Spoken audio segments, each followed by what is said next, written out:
Administration says these new tariffs target countries that import goods using forced labor.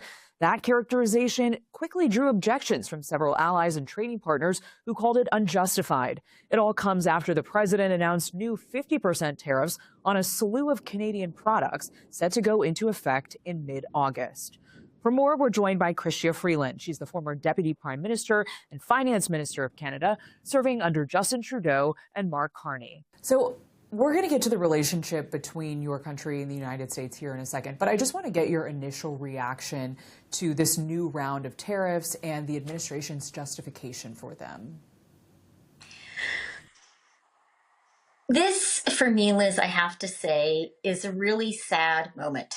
It's a sad moment in history. It's a sad moment in America's relationships with its closest allies.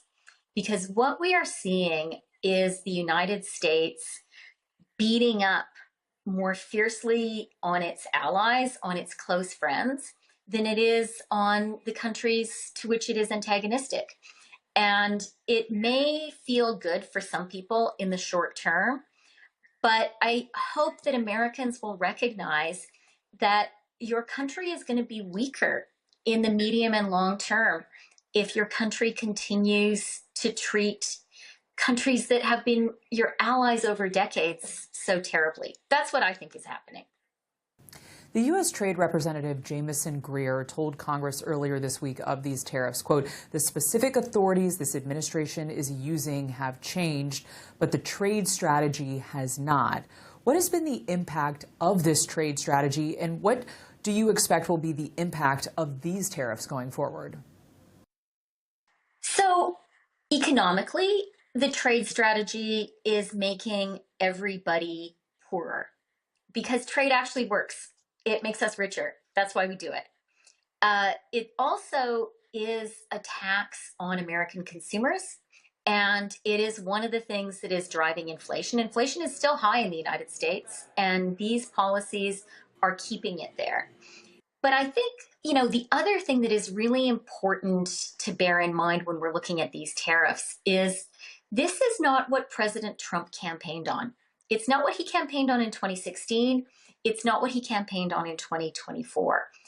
What is going on here is, frankly, a very obvious search for any pretext possible to impose tariffs on the world and to impose tariffs with particular vigor, paradoxically, against America's allies. I think that if this administration wanted to be serious about saying, we're really worried about forced labor, we're really worried about the role that China is playing in the world and how China is treating its own people and the impact that is having on the global economy. I think a U.S. that wanted to lead a coalition doing that could be very successful. But that is not what is happening right now. As we were talking about, the president announced new 50% tariffs on a wide array of Canadian goods. He said that they were in response to, quote, Canada's discriminatory treatment of American products. What is your response to the idea or to this allegation that Canada is engaging in unfair trade practices? How significant is this standoff between these two allies? The U.S. action is significant. It covers around $20 billion worth of trade. It's a big breach.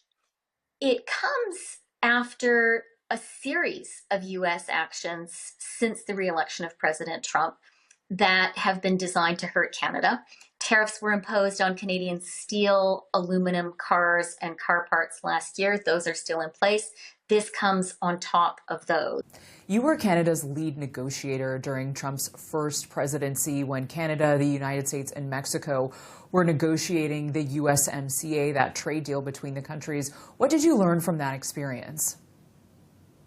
I learned that at the end of the day, you can get a win-win outcome, even with the Trump administration.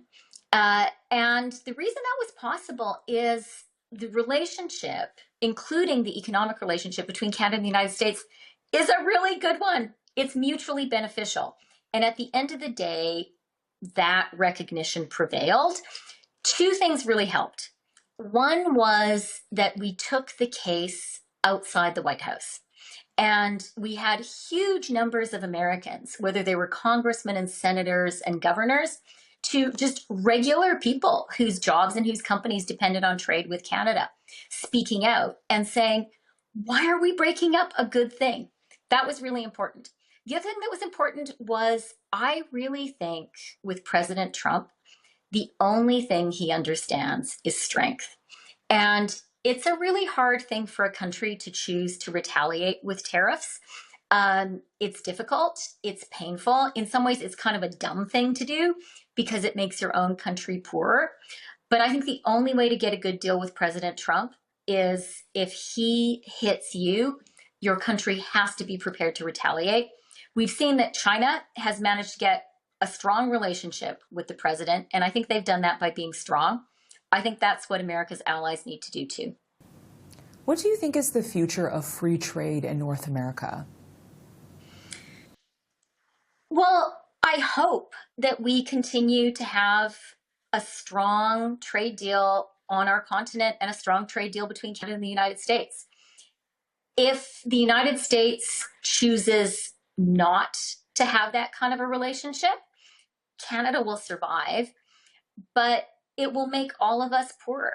And regular Americans will face higher prices. They will face inflation. They will be a little bit less well off. And really for no reason. Because, look, Canada is amazing. We're a great country. I don't think Americans see us as a national security threat. And that's the justification for some of these tariffs. Thank you for joining the NewsHour.